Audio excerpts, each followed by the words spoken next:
Very excited to have my friend Ashley Ross. I wanted to have my friend Ashley Ross get into the mix with us. Waiting to be joined by the great Ashley Ross. Yeah, we're gonna bring Ashley back. Ashley gonna be a regular because she brings heat. I see that. No, she brings heat. She knows the game.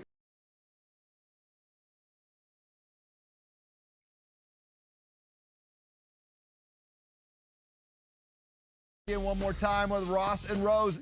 The Derek from Domino's contest is going to run through Monday, so you still have time to enter. All you got to do is go to KSI PBR Facebook page and find our friend Derek hiding out. But let's see what people in San Diego have been getting into on Snapchat, Christy.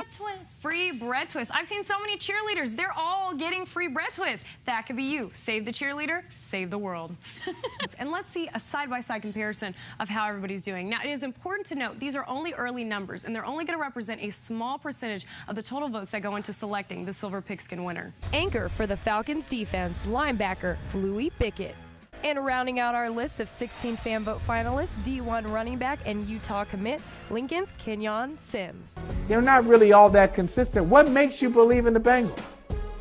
What makes me believe is, number one, I was one of those people that I thought the Bengals were tripping by taking Jamar Chase. I understand that they wanted to do the whole LSU reuniting, and it feels so good. But I think that the emergence of him, and he's actually been quiet these last few weeks, but him and Joe Mixon. I mean, Joe Mixon, this is who we expected Joe Mixon to be when they drafted him. But the most underrated part, because so much shine goes to the offense, is the defense. They brought in guys like Trey Hendrickson. He's got over 10 sacks on the season. Larry Ogunjobi out of Cleveland. So they have bolstered their roster to where they're a formidable team on both sides. So this is a really close matchup because, like I said, you have Patrick Mahomes, former MVP, Tom Brady. He's got 6 Super Bowls. They're very evenly matched. But for me, I'm going with the GOAT. Don't go against Tom Brady. This is the same Tom Brady who was down 28-3, who came back and won. So do you think that you're trying to establish a culture of, you want that camaraderie. Every team, every team wants that chemistry, but to have that chemistry and yet still have that edge, still, I want to beat you. I'm going to make you better because I'm better. Well, and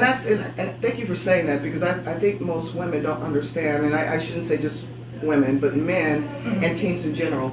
Iron sharpens iron. Exactly. And the only way I'm going to get better is if I come at you and you come at me. Give your best. Exactly, because if I can beat you, then my opponent, I stand a better chance of beating. Yes, I'm going all in. I've been all in on Tom the GOAT Brady. I feel like these are his moments. He loves to be counted out. He loves to be underestimated.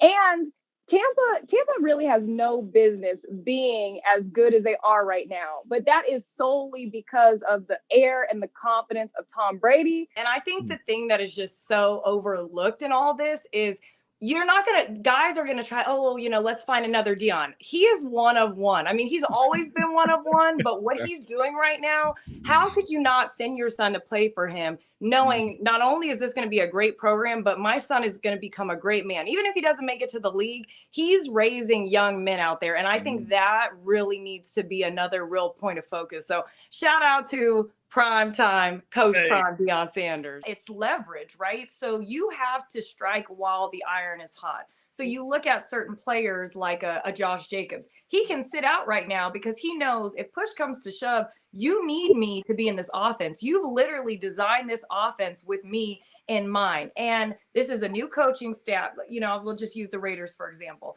It's a coaching staff that did not have a great first year. You come off of your former franchise quarterback, you ship him out to the Saints, and now you've got to make this thing run. So his situation, I think, out of all the running backs is the best because he has the most leverage right now. Now, Jonathan Taylor, if he was making this argument, not last year, but the year that he really had his breakout season, you have more leeway, but you've been a little injured. The thing that is going to kind of help him right now is Zach Moss just went down. So now if you're the Colts, what are you really going to do?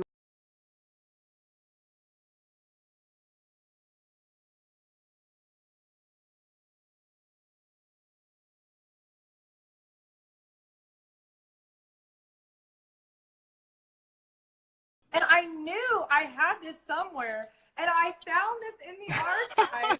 This is how I, like, the Wow. How you got the bedazzled one, too? I got the and this is how you know it's old because it's Reebok before Nike had the Oh color. wow, that's old school right there. I got the old school OG and Reggie, I think a lot of people know you as a very like stylish guy and stuff, but I also found Wow. these fan art threads. Yo, so that sweater, I believe that sweater is Inichi?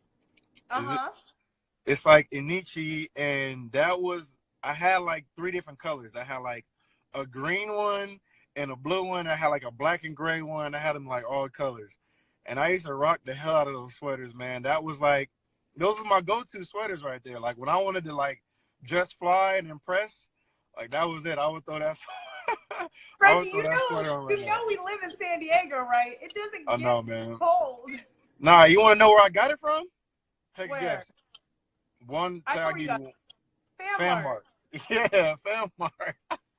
What do you listen to like get you in the zone? Like, are you on the new wave? Like, are you listening to like the like Drake and Future? Or are you like more of an old school guy? Like, what gets you hyped before the game?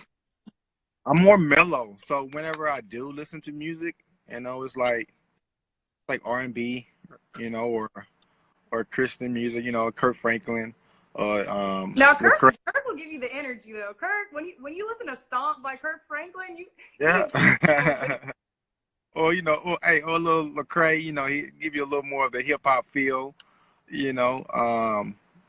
But I found myself listening to Monica before the game. Most people do not know that you're a hooper on the low. I am. I do hoop a lot. Okay. Do you think you could really sign in 10 days somewhere?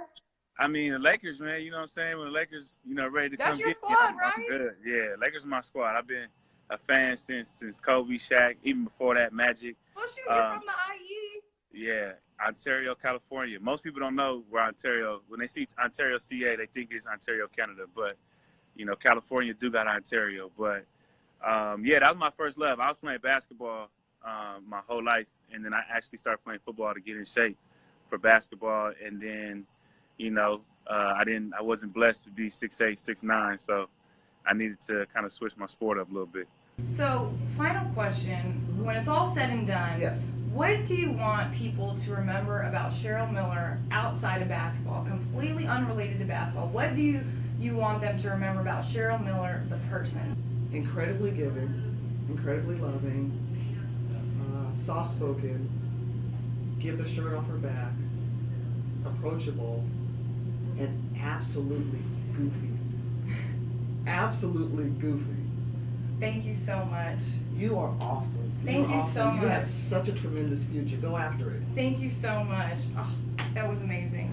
Oh, that was amazing.